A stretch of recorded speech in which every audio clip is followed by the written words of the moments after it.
로마서 7장 1절부터 6절까지 로마서 7장 1절부터 6절 말씀입니다.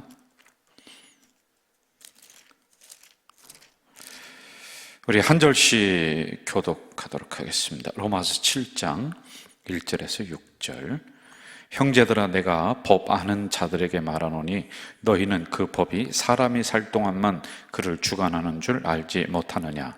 남편 있는 여인이 그 남편 생전에는 법으로 그에게 매임바 되나 만일 그 남편이 죽으면 남편의 법에서 벗어나느니라. 그러므로 만일 그 남편 생전에 다른 남자에게 가면 음녀라. 그러나 만일 남편이 죽으면 그 법에서 자유롭게 되나니 다른 남자에게 갈지라도 음녀가 되지 아니하느니라.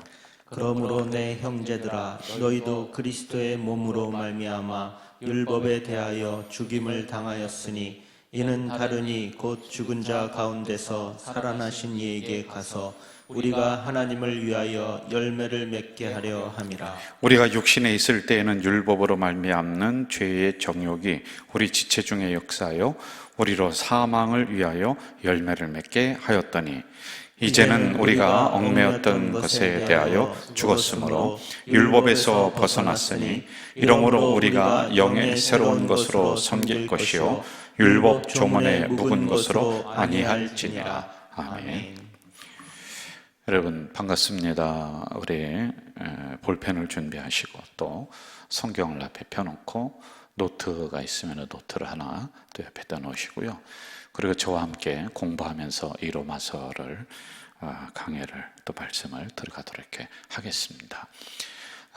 여러분 요즘에 어떻게 지내세요? 저는 제가 목회를 한 지 한 30년 교육전사까지 30년이 좀 되는 것 같아요. 그런데 지금처럼 내가 하나님 앞에 1:1로 서서 이렇게 나를 조명해보고 나를 깊이 관찰해보고 하는 시간은 거의 없었던 것 같아요. 일에 쫓기고 또 교회 신방이라든지 여러 가지에 계속 그렇게 쫓겨나갔던 저인데 이 코로나라고 하는 사태가 저에게는 나의 그 목회적인 부분을 깊이 다시 성찰할 수 있는 시간이 되는 것 같아요, 지금요. 그래서 말씀도 또 깊이 읽게 되고 또 책도 읽게 되고 나의 영적인 상태는 어떤가를 계속 점검을 하면서 이렇게 나가는 시간이 되는 것 같아요. 우리가 로마서를 공부를 하는데 여러분 로마서는 우리의 신앙의 뼈대를 세우는 것이다라는 걸 꼭 명심하면서 이 안에 이제 교리적인 부분이 많이 등장을 합니다. 오늘도 이제 율법과 복음이라고 하는 이 교리입니다. 굉장히 중요한 교리예요. 율법은 구약을 대표하는 것이고 복음은 신약을 대표하는 이런 부분들이거든요. 이 부분을 로마서 7장에서 어떻게 우리들에게 설명을 하고 있는가를 제가 또 알아듣기 쉽게 이렇게 말씀을 좀 해드리도록 하겠습니다. 여러분 자녀를 기르실 때 매를 대신 적이 있죠. 이걸 초달이라고 해요. 초달. 여기를 한번 보실까요? 이 초달이라고 하는 용어는 국어사전에 보면은 회초리로 볼기나 종아리를 때리는 일 이렇게 나오고 있어요. 초달이요. 자, 그런데 자녀를 매를 댈 때 마음이 기쁜 사람은 없어요. 굉장히 마음이 아프죠. 왜냐하면 자기 자식에게 매를 대는데 그게 즐거운 사람이 어디가 있겠습니까? 그런데 자녀를 키울 때에 불가피하게 초달을 매를 대는 경우가 종종 있는데 초등학교 이하 어릴 때는 이 매가 약이 될 수 있는데요. 점점 크면서 매를 대면은 자녀들과 관계가 깨져버립니다. 그래서 매를 대지 않는 게 사실은 좋습니다. 자, 성경에는 이 부분을 어떻게 말씀하느냐면은 여기를 보실까요? 잠언 13장 24절. 매를 아끼는 자는 그의 자식을 미워함이라. 자식을 사랑하는 자는 근실이 징계한다. 이렇게 나오고 있단 말입니다. 잠언 23장 13절 14절 한번 좀 여기도 볼까요? 같이 읽어봅시다. 시작. 아이를 훈계하지 아니하려고 하지 말라. 채찍으로 그를 때릴지라도 그가 죽지 아니하리라. 내가 그를 채찍으로 때리면 그의 영혼을 수월에서 구원하리라. 자, 저를 보시죠. 아, 이거 봐라. 이 성경에도 이렇게 나와 있으니까 자녀들을 이제 때리는 것을 정당화하는 것으로 이렇게 알고 있는 경우가 있습니다. 저도 이제 솔직히 고백을 할게요. 제가 아이들이 초등학교 때는 매를 많이 댔는데 이게 제가 잘하는 줄 알았습니다. 그런데 이 매가 훈계의 수단이 되긴 되는데 최후의 방법이 돼야 되는 거예요. 이해가 되셨나요? 최선의 방법이 되면 절대 안 돼요. 그리고 매를 들 때는 손으로 때리는 것보다 이런 어떤 회초리라든지 일정한 도구를 가지고 징계를 하는 게 이제 결국에는 좋더라고요. 이게 손으로다가 막 때리면 감정이 그대로 그냥 막 전달이 되고, 그래서 그거는 안 좋은 것 같단 말입니다. 그래서 성경에서는 이것을 하나의 훈계의 수단으로 이렇게 사용을 하고 있단 말입니다. 특히 이제 자녀들이 성장을 하면서 반항을 합니다. 이제 말대꾸를 하고요. 그러면은 부모가 당황합니다. 그럼 아버지는 어떻게 하냐면 권위로 누르려고 합니다. 그리고 이제 만만한 게 어머니니까 엄마에게 자꾸 그 자기의 불만들, 아버지에게 쌓였던 것들을 그쪽으로 폭발을 시키는 경우가 많은데, 이걸 어떻게 처리를 할 줄 모르는 게 어른들이에요. 왜냐하면 우리가 그 경험을 못 해봤어요. 저도 여러분, 제가 다시 자녀를 키운다면은 잘할 수 있을 것 같아요. 그런데 지나고서 이렇게 보니까 내가 너무 못했구나, 내가 참 실수했구나, 이런 게 많이 떠오릅니다. 우리 아시는 분은 아시겠지만 저희들 자녀가 한번 아팠습니다. 그래서 고등학교를 1년을 쉬었어요. 그동안에 목사 자녀라고 해서 친구들과 여러 가지 관계에서 본인도 모르게 눌려 있었던 부분들, 제가 자유스럽게 풀어준다고 했지만은 은연중에 그런 것들이 굉장히 많이 쌓였던 것 같아요. 그래서 고등학교를 1년 정도 쉬고 1년 늦게 이렇게 졸업을 했습니다. 근데 그때 제가 자녀를 데려다 놓고 큰딸을 앞에 앉혀놓고 제가 그랬어요. 참 미안하다. 제가 용서를 구했다니까요. 왜냐하면 내가 그동안에 못해줬던 게 주마등처럼 쫙 스쳐가는데 이게 너무 가슴이 아프더라고요. 그래서 그때 부모가 다시 한번 내가 어릴 때부터 이 아이를 가르치고 키운다면은 지금보다는 조금 잘할 수 있겠구나. 그때 최선을 다한다고 했지만은 가슴이 아프고 그렇다란 말입니다. 자, 이렇게 자녀들이 반항을 했을 때 이걸 어떻게 우리가 감정적으로 처리해 가느냐. 그러니까 껐떡하면 그냥 매를 들고 폭력을 사용하고 권위로다가 이렇게 찍어 누르려고 하는 경우가 있단 말입니다. 저희 이때는 사실은요, 그냥 매 맞으면서 컸어요. 우리 어릴 때는, 우리 아버지 세대에는 저희들보다 더 모르셨던 것 같아요. 자녀를 다독거리고 가정을 위해서 화기애애하게 만들고, 그건 기억이 제가 잘 지금 안 나요. 그냥 이 매가 일반적으로 자녀들을 잘 되게 하는 최선의 방법으로 생각을 했었던 것 같아요. 그 어른들 다 그렇지는 않습니다만은, 특히 이제 시골에서 농사 지시면서 그렇게 계셨던 분들은 주로 그렇게 보편적으로 그렇게 했어요. 저희 아버지도 별다르지 않으셨습니다. 그런데 이제 예수님을 믿고 나서 그때부터 달라지신 것 같아요. 그 기점이 이제 그게 되는 것 같습니다. 자, 그런데 제가 매를 맞았을 경우에 저를 기준으로 한다면은 언제가 억울하냐면은 왜 맞는지 모를 때, 나 왜 때리지? 너 이놈 이거 너 잘못한 거 알지? 하면서 막 때리는데 그 잘못한 거를 이야기를 해줬으면 좋겠어요. 그런데 이야기를 안 하고 너 이놈 잘못했지 하면서 막 아무리 생각해도 나는 왜 나를 때리는지를 몰라요. 제가 그때가 억울하더라고요. 그리고 선생님이 저희들 그 고등학교, 중학교, 고등학교 때는 그냥 매가 보편적으로다가 선생님들이 그렇게 들고 다녔어요. 그랬죠, 목사님? 들고 다녔어요. 그러면서 꼭 하는 얘기가 뭐라고 하느냐면, 내가 너희들을 사랑해서 사랑의 매다, 훈육의 매다. 그런데 그게 안 느껴져. 자기 감정을 실어서 그냥 죽으라고 때리는 것 같으지. 그래도 그때 선생님들 솔직히 내가 고맙진 않아요. 다 그렇진 않지만은 매를 호되게 됐던 선생님들은 한 번쯤 만나서 선생님 왜 이렇게 학생들을 저희들을 그렇게 많이 때리셨나요? 솔직히 묻고 싶은 경우가 많아요. 진짜 묻고 싶어요, 내가요. 이랬을 때 굉장히 억울하단 말입니다. 제가 이제 초달을 했다고 그랬어요.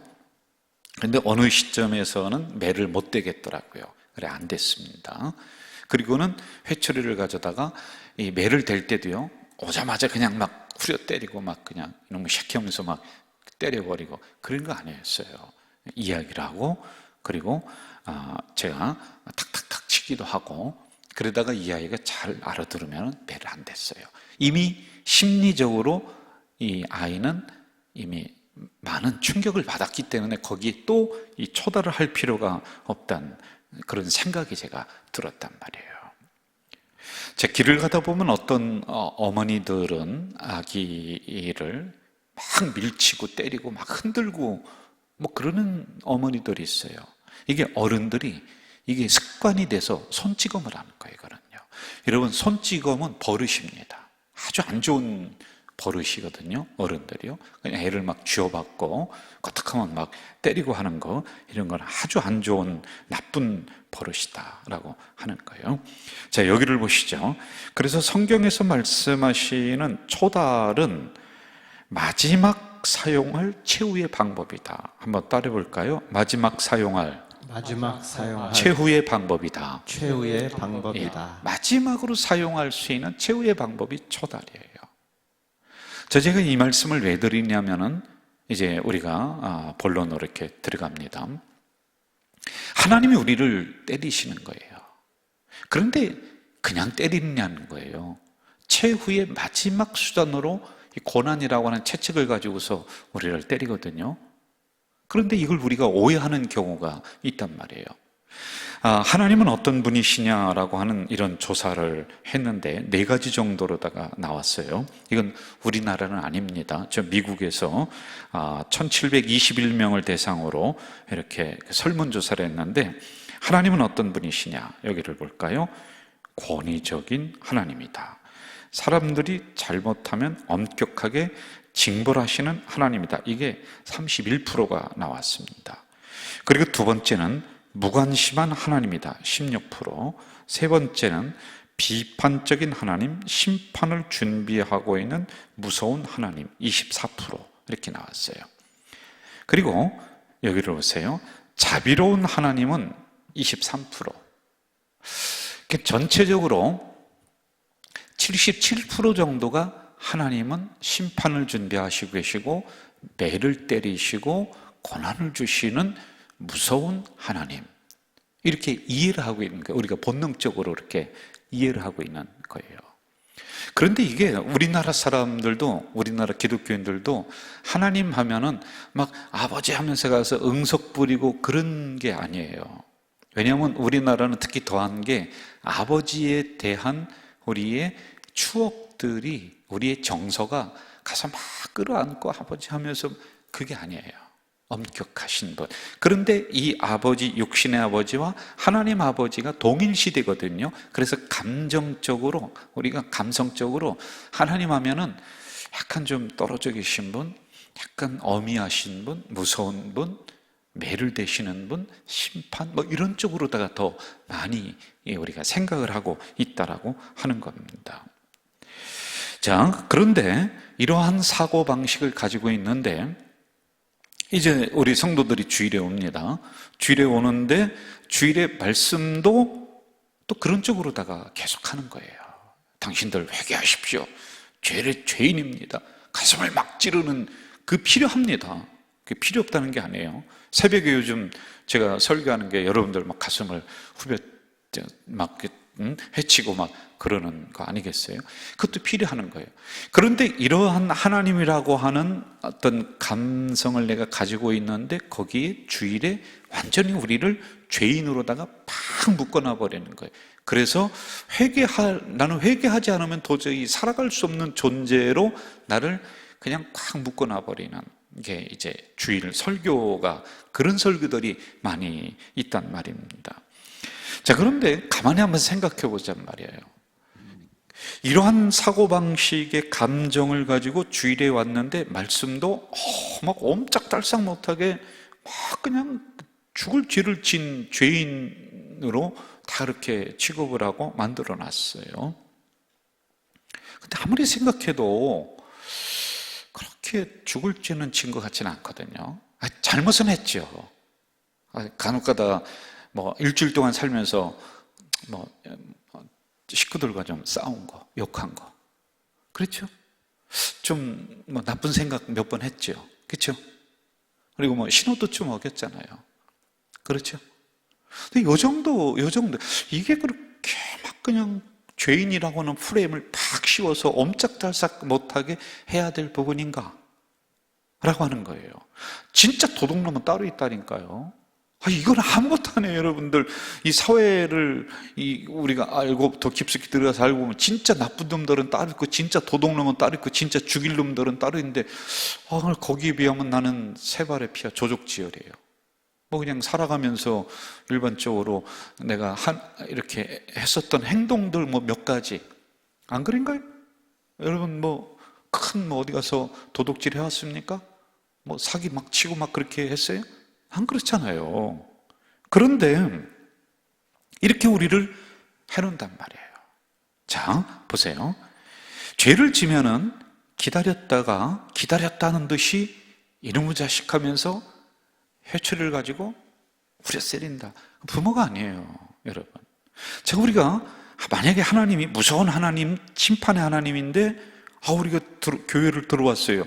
너는 죄인이야 라고 이 설교를 통해서 우리를 무겁게 콱 찍어 눌러요. 그럼 하나님이 기다렸다는 듯이 이름하면서 그냥 심판의 칼로 확 휘둘러 버리신다. 그게 아니라는 거예요, 여러분. 우리가 살아가면서 어쩔 수 없이 지은 죄의 문제를 가지고 하나님이 녹음을 해놨다가 기다렸다가 주일에 얼커리 너 잘 됐다, 너 내 올 줄 알았다, 너 주일에 이제 이리 와 한번 펼쳐보자. 별거 없어요. 그런데 그런 하나님이 아니라는 거예요. 지금 제가 말씀드리는 것은요, 우리가 그동안에 일주일 동안 살면서 이런 생활에서 일어나는 어쩔 수 없는 죄들, 미워하고 시기하고 이런 것들은 못 본 척 하시는 거예요. 이걸 간과하시는 하나님, 못 본 척 하시는 하나님, 이라고 하는 거예요. 여러분, 제가 지금 율법에서 복음으로 들어가고 있는 거예요. 여러분, 율법은 새로운 거예요. 예? 율법은 책을 탁 펼쳐놓고 이거 이렇게 하는 거예요. 그런데 복음은 간과하시는 거예요. 그리고 한 발 더 나가서 하나님이 기억도 못 하세요. 너 무슨 죄졌냐? 그게 그냥 와서 예배 드리면 되지. 그거 가지고 그냥 너 죄인이다 막 그냥 강대상에서 막 들이치고 막 그냥 그렇게 깔 필요가 없다라고 하는 거예요. 여러분, 제가 저는 이제 딸을 키우는 아빠잖아요. 그런데 첫째보다 둘째가 이제 성격들이 다 달라요. 그 둘째가 약간 뭐가 있느냐면은 약간 사차원적인 면이 있는데 얘가 뒤끝이 있더라고요. 옛날 일을 자꾸 어느 때는 끄집어내는 거예요. 아빠, 그때 아빠가 이렇게 했지? 아빠가 이렇게 했지? 아빠가 이렇게 했지? 근데 저는요, 하나도 기억이 안 나요. 만약에 걔가 이야기하는 것처럼 내가 걔의 잘못한 것을 내가 기억해냈잖아요. 그러면 걔가 얘기하는 것보다 100배는 지가 더 잘못했을걸? 내가 아빠가 나한테 이렇게 했지, 저렇게 했지, 그때 아빠 이렇게 했지 했던 것을 내가 기억을 했다. 그렇죠? 그러면은 나는 모르겠어요. 그렇게 했는지. 난 잊어버렸거든요. 개하고 후에 그런 좋은 것만 생각이 나요. 그런데 만약에 그런 쪽으로다가 나도 네가 나한테 그때 일을 잘못했지, 나한테 서운하게 했지, 그때 요즘 거짓말 시켰지, 요때 돈 훔쳐갔지, 이렇게 요걸 내가 해놓는다면 걔가 1000배는 더 많을걸? 그렇게 생각 안 하세요? 1000배는 더 많을 거예요. 제가 무슨 얘기 하느냐면 하나님은 기억도 못 하신다는 거예요. 여러분, 간과하신다는 거예요. 이게 복음의 속성이에요. 이번 추석 명절에 고향 다녀오신 분들, 형제들 모였습니다. 저희들도 저희 집안이 기독교 집안이에요. 3대. 제가 질문하겠습니다. 잘 맞춰보세요. 형제들이 모이면 첫째, 윷놀이를 재미있게 한다. 두 번째, 고스톱을 친다. 몇 번 같아요? 2번. 아이고 참네. 우리 집안을 어떻게 그렇게 2번이야, 2번. 제 고스톱이 뭐 잘했다, 잘못했다가 아니라 이게 이제 노름이라고 하는 측면으로 봤을 때 고스톱을 치고 있는데 하나님이 이놈 자식들 봐라. 너 안수 집사가 고스톱을 쳐? 너 권사가 이거를 해? 그거 가지고 뭘 하나님이 기억도 못 하세요. 그냥 간과하시는 거예요. 그냥 못 본 척하고 이렇게 지나가시는 거란 말이에요. 생활에서 짓는 죄들 있잖아요. 자녀에게 욕했어요. 그럴 때마다 어떻게 하나 그런데 율법은 따져요. 그런데 복음은 간과해요. 복음은 잊어줘요. 복음은 또 용서하시는 거예요. 이걸 제가 말씀을 드리고 있는 거예요. 자, 여기를 보시죠. 율법은 하나님이라고 하는 율법학자가 뭐라고 하냐면 자기 이웃에게 용서를 구하되 3번 이상 용서를 구해서는 안 된다. 예후다라고 하는 랍비는 사람이 한 번 과실을 범하면 용서가 된다. 2번 범하면 용서할 수 있다. 그러나 3번까지는 어쩔 수 없이 용서해야 된다. 그러나 4번째 동일한 죄를 보면은 용서하지 않아도 된다. 이게 여러분, 이게 이제 그 율법이에요. 율법이에요. 오늘 7장이 그 얘기해 주는 거예요. 율법 그리고 복음, 이 얘기로 들어가는 거예요. 그런데 복음은 생활 속에서 일어나는 우리 이용돈 목사님과 우리 이진선 사모님은 항상 목사님, 아이고 사모님, 이렇게 해요? 안 하죠. 그런데 그거 하나님이 너 목사가 돼서 너 이렇게 했어? 그거 모른다니까. 알고도 그냥 간다니까. 그냥 잊어버리신다니까. 뭘 그걸 가지고 어떻게 당신이 목사가 돼서 말이야 이럴 수가 있냐. 이건 율법이라고. 율법 맞는 얘기 같은데 율법이에요. 근데 복음의 속성은 그게 아니다 라고 하는 겁니다. 50년간 한 번도 안 싸우고 금실이 그냥 좋은 부부가 있었대요. 한 번도 안 싸웠대요. 50년 동안. 그럴 수 있습니까? 목사님 그럴 수 있어요? 없습니다. 권사님 그럴 수 있어요? 그런데 이 부부는 50년 동안 단 한 번 안 싸웠대요. 그럼 어떻게 안 싸웠습니까? 신혼여행을 갔는데 낙타를 타고 이제 사막을 사파리를 하는 거예요. 낙타를 타고서 신혼여행을 갔는데 낙타가 요동을 치더래요. 막 요동을 치는데 거기는 이제 미국은 그 권총 같은 거 총을 가지고 다닐 수 있으니까 요동을 치는데 낙타가 타고 가다가 남편이 신혼여행에서 여행을 하다 뚝 떨어졌어요. 그런데 이 남편이 화를 안 내고 옷을 탁 터는 거예요.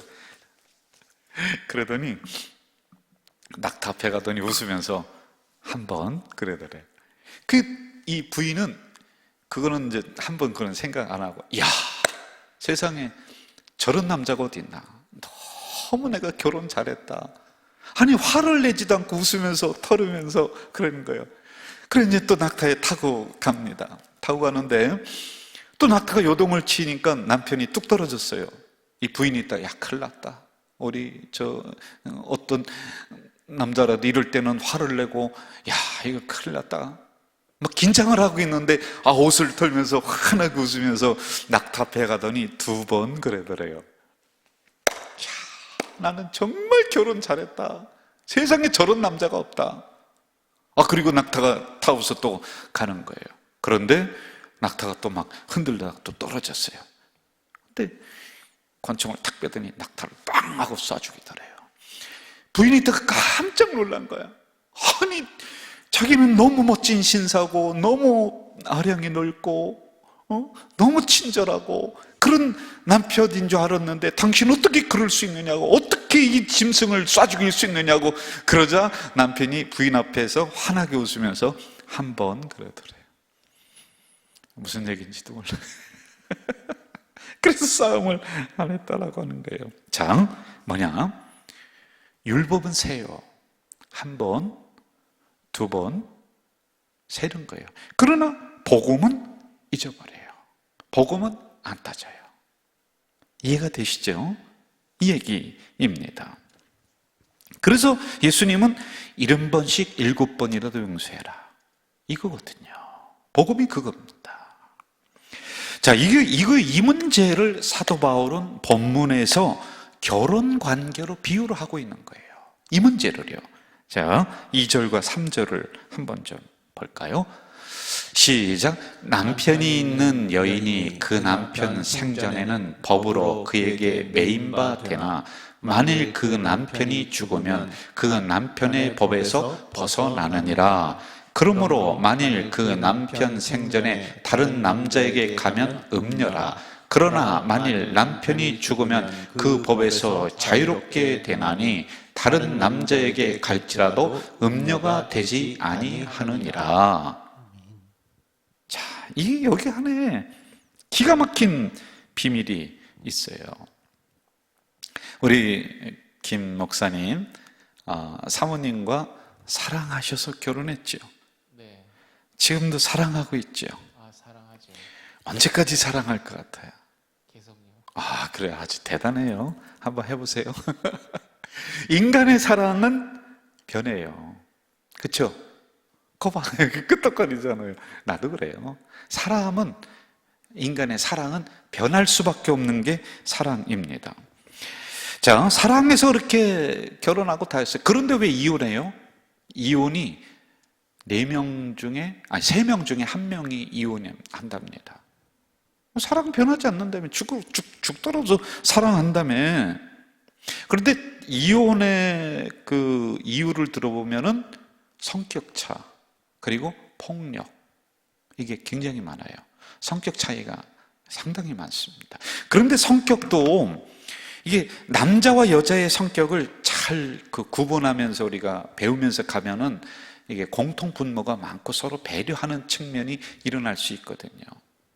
예를 들어서 남자는 뭐라고 확 여자분들이, 부인들이 아주 막 윽박지르는 얘기하면은 남자는요, 동굴로 숨어요. 동굴로 숨어요. 이게 남자의 특색입니다. 그래서 남자의, 여자의 특성을 잘 알으면 좋아요. 그 좋은 책이 있어요. 뭐 어디 화성에서 온 그거 있잖아요. 한번 읽어보면 참 재미있더라고요. 이런 게 있습니다. 자, 그리고 남자들이 힘으로 여자를 완력으로 누르려고 하면은 결국에 나중에는 역전이 돼버려요. 왜 그러냐면은 10%의 법칙이라는 게 있어요. 뭐든지 여자가 남자보다 10% 부족해요. 그런데 여기에 뭐가 숨어 있느냐면은 수명은 남자보다 여자가 25%가 더 길어요. 무슨 얘기냐? 남자가 더 빨리 늙어요. 힘이 더 빨리 빠져요. 그리고 그때는 여성은 더 왕성하게 활동해요.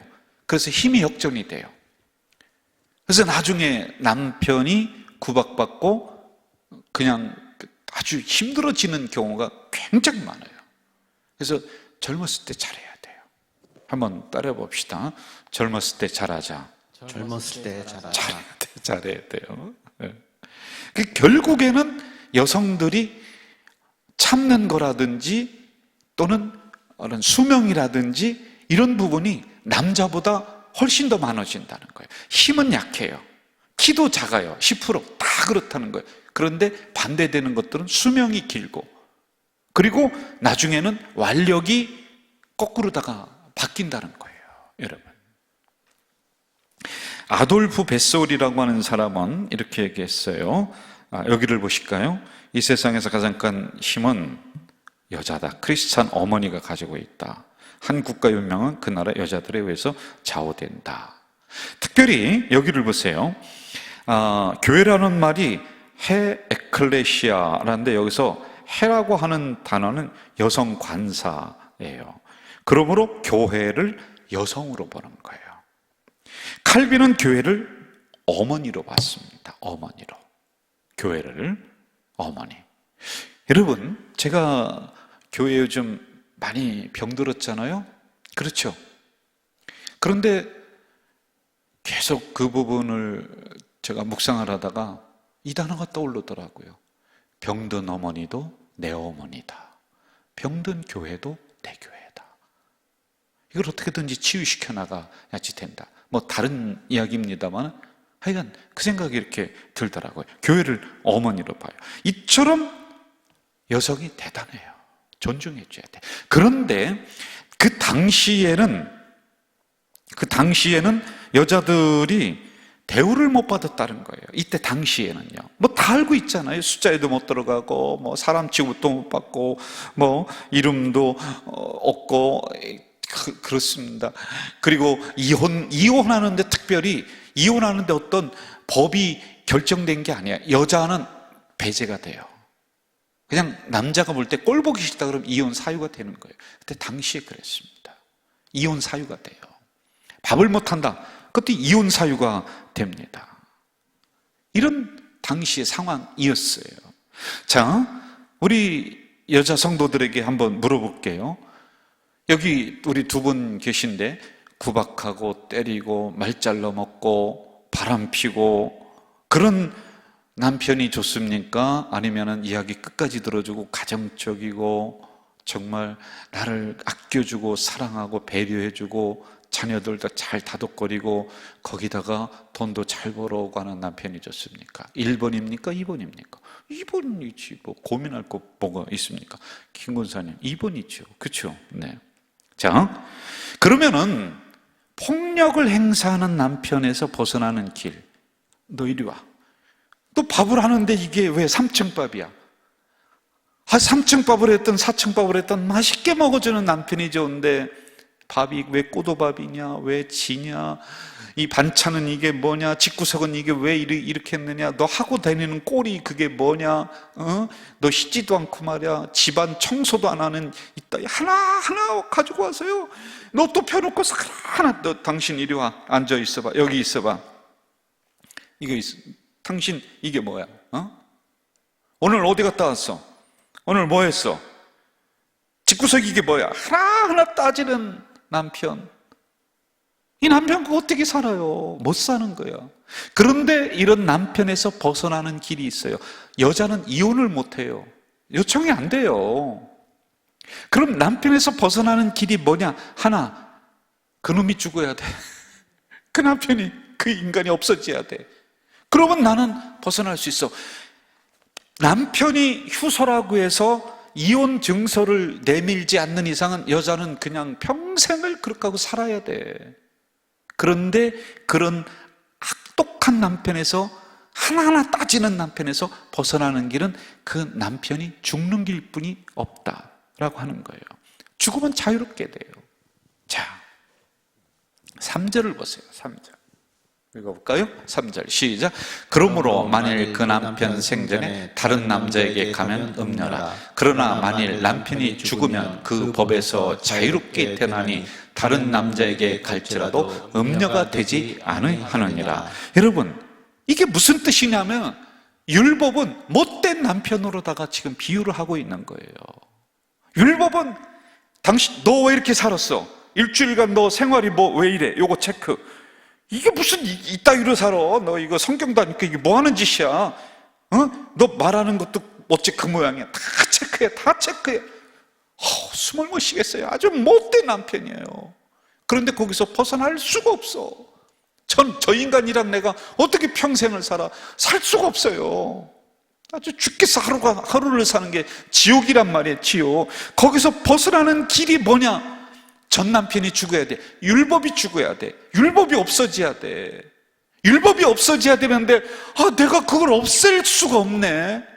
그런데 율법을 없애는 사건이 하나 일어났어요. 그게 바로 복음이신 예수님이 전 남편을 대신해서 율법을 대신해서 십자가에 죽으시는 사건. 그러므로 율법이 죽으면서 율법이 완성이 된 거예요.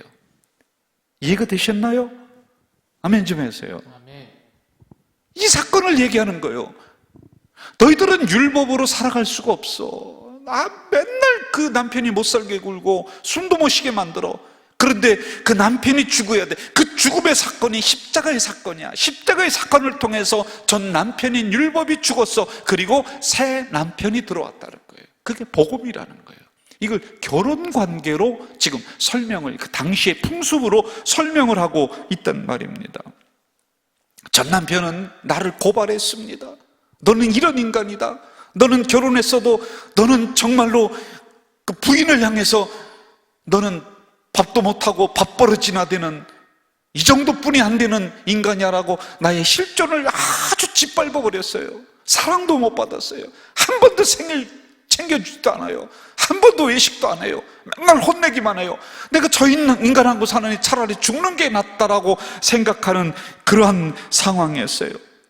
그런데 이것을 어디 가서 이야기도 못해. 왜? 창피해. 집안 창피한 거 아니에요. 안 그래요? 동네방네 떠들 수도 없어요. 그런데 이것을 예수님이 복음으로 십자가로 해결했어요. 4절로 가봅시다. 4절 시작. 그러므로 내 형제들아 너희도 그리스도의 몸으로 말미암아 율법에 대하여 죽임을 당하였으니 이는 다른 이 곧 죽은 자 가운데서 살아나신 이에게 가서 우리가 하나님을 위하여 열매를 맺게 하려 함이라. 할렐루야. 복음이신 새 남편인 예수 그리스도와 우리는 결혼한 관계요. 그래서 주님은 남편이요 우리는 신부라. 할렐루야. 아멘. 이게 구원의 비밀이고 이게 복음의 비밀이에요. 새 남편은 사랑이 먼저예요. 집안 청소를 안 해도 뭐라고 하지도 않아요. 늦게 들어와도 전 남편은 너 왜 9시가 넘어서 들어와서 어떤 놈이랑 만나서 막 그냥 두들겨 패고 막 하는데, 새 남편은 외식도 시켜주고 청소 좀 못해서 괜찮다고 하고 세상에 머리를 안 감아도 어쩌면 이렇게 향수 냄새가 좋냐고 하고 밥을 못해도 어쩌면 이렇게 맛있냐고 하고. 이게 여러분 복음의 속성이라니까. 그래서 복음은 내가 더러워도 간과해 주는 거야. 잊어주시는 거야. 이게 복음의 속성이에요. 매를 먼저 대시는 게 아니라 용서가 먼저다. 할렐루야. 아멘. 꾸준함이 먼저가 아니에요. 기다렸다가 너 여기 증거 있다? 너 이놈? 하면서 엄짝달싹하게 만드는 것이 아니라 잊어주고 지나쳐 주시고 용서해 주시고 또 받아주시고, 이게 바로 복음. 이런 은혜의 법이 여러분과 저를 끌고 가고 있다는, 이게 복음의 속성이에요. 할렐루야. 아멘. 할렐루야. 아멘. 자, 여기서 이제 또 우리가 한 발 더 들어가 봅시다. 목사님 너무 좋아요. 그래, 맞아, 이게 복음이야. 자, 그러면은 목사님 모든 걸 다 은혜로 해야 되고 사랑으로 해야 되고 그렇게 해야 됩니까?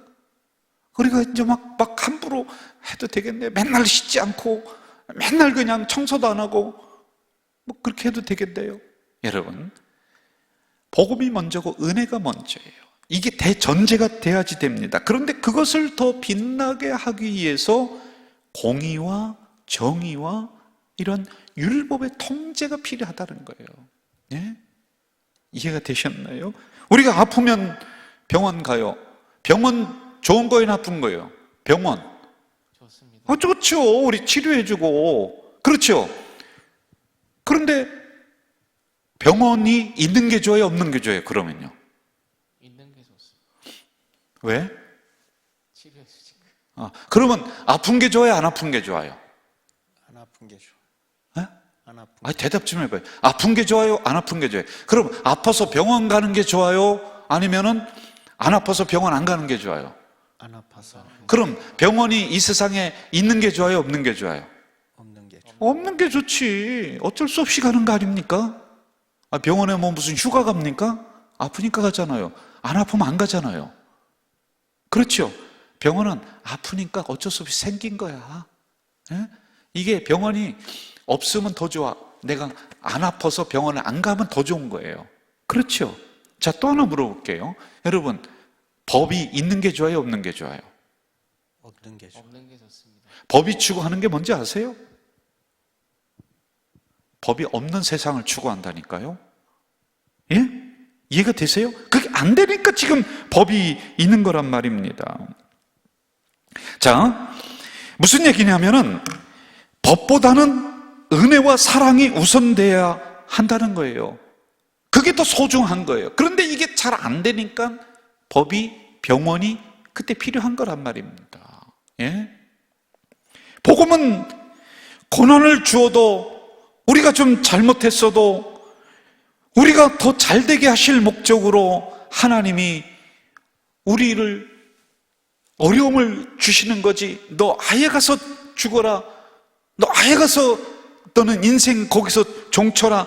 그러면서 매를 대시는 게 아니라는 거예요. 우리를 다시 치료해서 병원이 없는 세상에서 건강하게 살아갈 수 있도록. 그래서 병원 안 가면 더 좋잖아요. 그런데 우리는 또 아파. 그럼 다시 치료해줘. 또 다시 건강해져.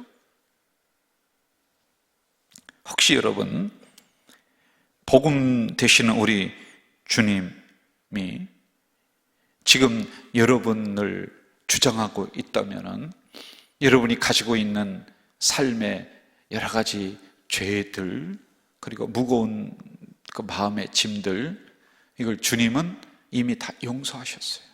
아멘. 다 용서하셨어요. 그럼 또 죄를 짓는, 그럼 또 치료해 주세요. 또 용서해 주세요. 또 용서해 주세요. 언제까지 하실래요? 끊임없이 하세요.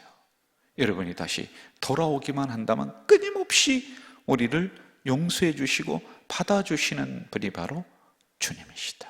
이게 바로 복음의 속성이다. 이게 바로 은혜의 법이 우리를 주장하며 끌고 가는 것이다 라고 하는 겁니다. 자, 로마서 8장 1절로 한번 좀 가볼까요? 로마서 8장 1절 같이 읽어볼까요? 8장 1절, 로마서 8장 1절 한번 띄워주실까요? 시작.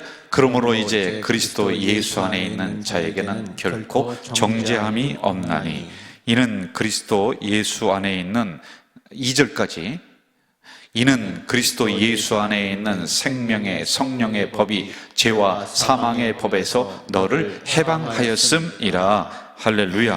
아멘. 정죄함이 없어요. 그러나 우리가 올바로 살아가야지 돼요.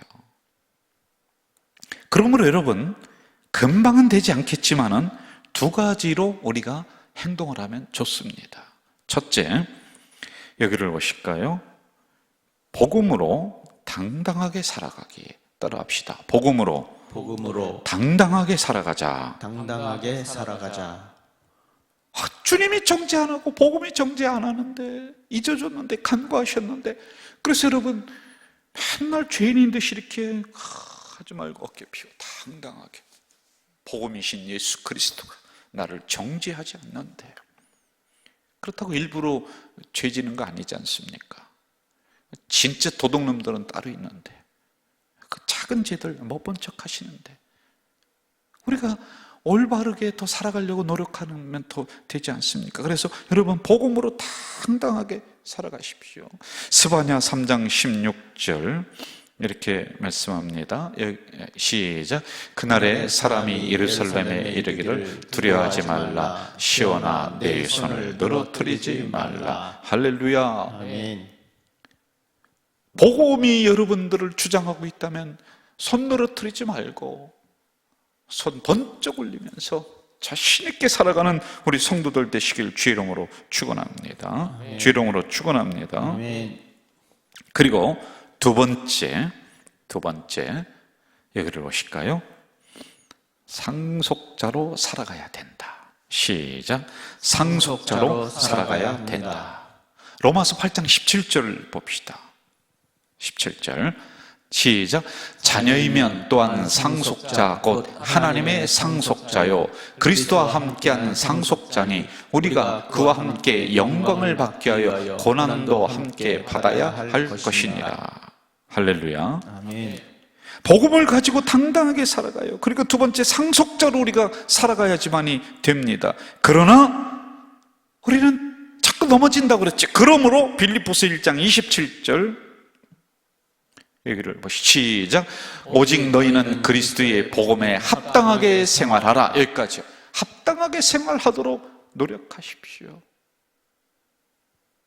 우리가 죄 지었을 때 하나하나 체크하지 않습니다. 복음은 용서해 주십니다. 당당하게 살아가시고요, 하나님으로부터 상속받은 상속자의 자녀의 신분을 가지고 우리가 이 세상에서 그렇게 살아가야 됩니다. 더 시간이 필요하겠죠? 또 노력이 좀 필요하겠죠? 그 신분에 맞는 나의 자격을 내가 갖추려면은 금방은 안 되지 않겠습니까? 좀 더 필요하겠죠? 그러나 여러분, 얼마나 마음이 든든해요. 네?